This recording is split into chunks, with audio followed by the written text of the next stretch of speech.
Hey all you action figure enthusiasts out there, JC here, and for today's video, I'm going to be taking a look at the brand new G.I. Joe classified Zarana figure from Hasbro. So let's head on over to the review station and take a closer look.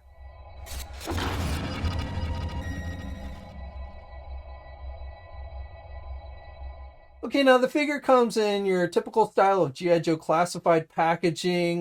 This one still has the plastic, so you can see the figure clearly displayed. You've got the artwork on the side. Down below, you've got the G.I. Joe classified logo and the name of the character. And then on one side of the packaging, you have those symbols, and it tells us this is figure number 48 in the series. On the other side, you have a continuation of that artwork of Zarana.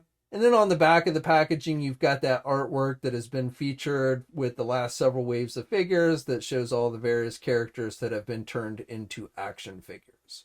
Okay, so let's go on and get this open and take a look at the figure inside. Okay, so here's a look at the figure outside the packaging along with all the contents that are included. Okay, so for the accessories, we have her weapon that is in keeping with the original toy with that saw blade there on the end, which does not move. It doesn't, you can't rotate it or anything, but it is included there. It is a little more realistic looking than her original weapon, I would say.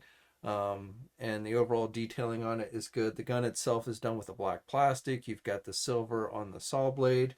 You also have a magazine that is basically removable, so you can put that in there and it just slides into the bottom there. So overall, a pretty cool looking weapon that they've included with her. You also get a backpack with the figure, which is done with just a brown plastic. You get this weird looking knife that looks like the blade has been heated. So the top portion of the blade is red. Again, assuming, like it's been put in fire or such. And it's got this fairly elaborate handle, so I'm not sure what the thing is with this knife, but it's pretty nicely detailed.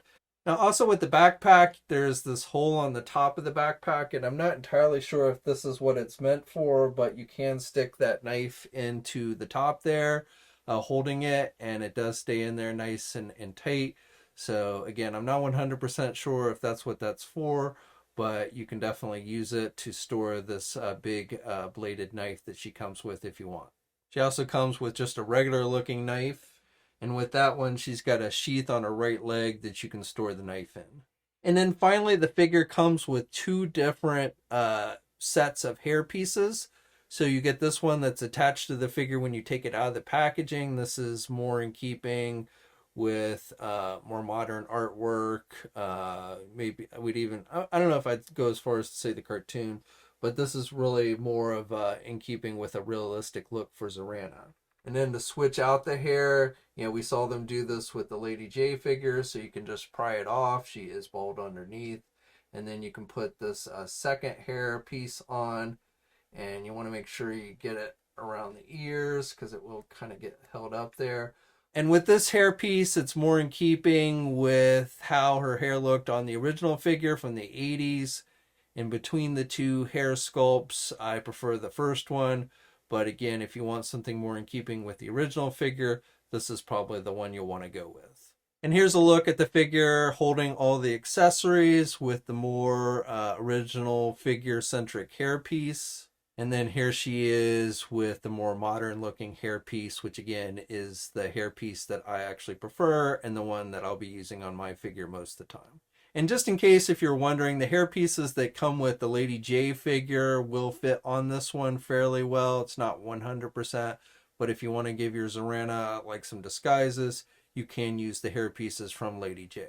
So now let's take a look at the figure itself. And overall, I think Hasbro has done a good job with the head sculpt. So she has her mouth open a little bit. She's kind of gritting her teeth, which I think is actually kind of in keeping with the character, the Zarana character. She has some earrings on, so those are sculpted on her ears, which look pretty good.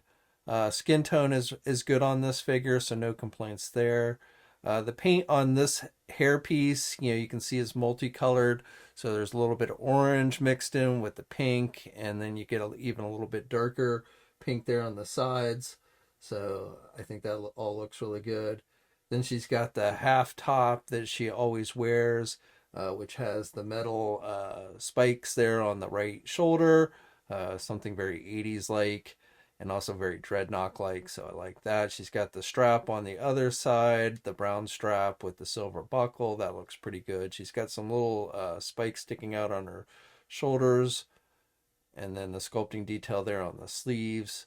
So all that is pretty nice as well. And then on the back, she's got the hole for the backpack. Again, I like the sculpting detail on these silver spike things that she has there. Even has some sculpting detail on the back of the shirt there, which is nice.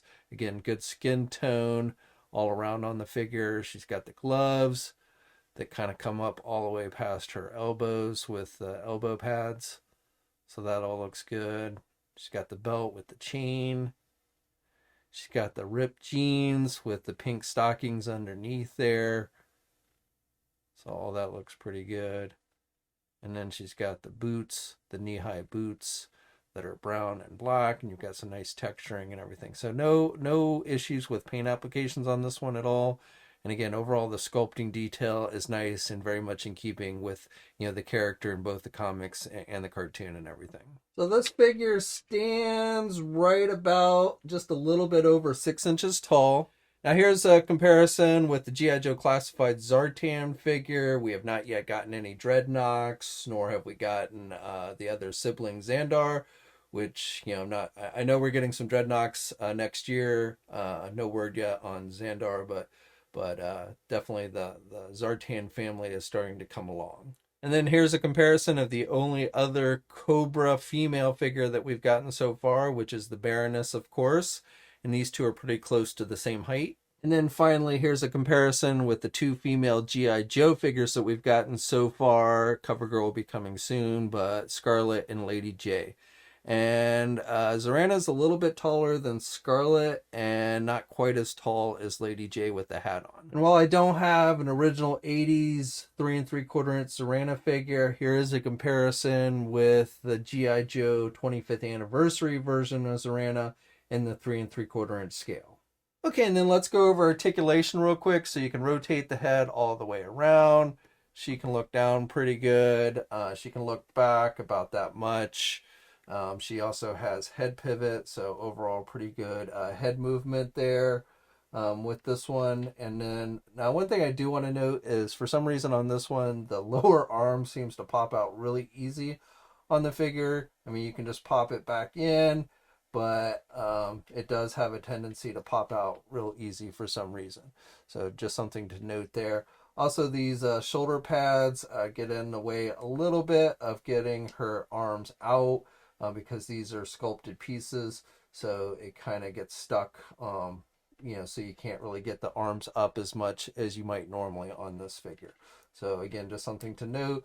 You've got good rotation there at the shoulders. You've got the butterfly type joint, so you've got back and forth movement. So again, really the only issue is that this left arm, just the lower arm pops out there real easy. Here at the bicep joint, and then also somewhat limited on how far up you can get the arms. Now she does have a double hinged elbow, so good bending there at the elbow, and you've got rotation with the bicep swivel on this one, and then with the hands you've got rotation and you've got the hinges, so you've got up and down movement. You do have a midsection joint, so she can pivot back and forth. She really doesn't have much in the way of an ab crunch though. So she can do back more than she can do forward. She can only do forward about that much. And then you also have a waist swivel on this one, and you can pivot a little bit there at the waist, but again, not a whole lot in the way of any kind of ab crunch on this figure. For the legs, you can do the legs. You can do the splits pretty good. You can get the leg forward really good. You can do the leg back about that much. You've got a up high thigh swivel, so you can rotate at this joint, but then you actually do have an actual thigh swivel on the figure. Also notice the texturing on the pants with the brown. I like that. And then one thing I also didn't point out is the figure has the spurs on the feet. Good bending there at the knee. She has double jointed knees, so good bending there. You get a boot cuff swivel. You get hinges on the feet, so up and down movement. And of course you do get ankle pivot. and 2 peg holes on the bottom of the feet. Okay, so that's my review. And overall, I'm pretty happy with this figure. I think Hasbro has done another solid job overall. I have no real issues other than just it is a little bit easy to pop this arm out. The joints have not been terribly tight on this figure, though I've seen some people having some issues with G.I. Joe classified figures and tight joints, and my recommendation is if you have a figure that does have tight joints, like my Serpentor had some tight joints in the arms and such, just take a hairdryer to it, loosen up the joints, and it should be an issue. So just note that. But overall, I think this is a fairly solid figure. Little minor annoyance with the arm, but it's not like the arm just falls out. It's just when you start trying to pose it and stuff, it does have a tendency to pull out. But solid looking figure. Paint applications are nice. Seems very true to the Zarana character. I like both hair sculpts, but I do like this more realistic one better. But if you're a fan of the original action figure, then that might be the one that you want to go with. But very excited to add this one to my collection to go along with my Zartan figure, and looking forward to getting more Dreadnoks next year. Now, the figure has started to ship from various retailers: Amazon, GameStop, Hasbro Pulse, Big Bad Toy Store, I believe, is going to start shipping out theirs very soon. So Entertainment Earth has the figure available as well. So definitely you have a lot of options on where you want to buy the figure. We'll have an image gallery up over at Toy News International that you can check out. I'll have a link to that in the video description below. As always, subscribe to the channel if you haven't already. Share your own thoughts about the figure in the comments section below. Stay safe out there, guys, and until next time, I'll catch you later. Hey, thanks for watching today's video, and be sure to subscribe to the channel if you haven't already, and hit that bell notification so alerted every time I upload a new video. And be sure to head over to the Toy News International and Marvelous News message boards communities. It's a great place to talk toys and win cool contests like $100 store credits to Big Bad Toy Store.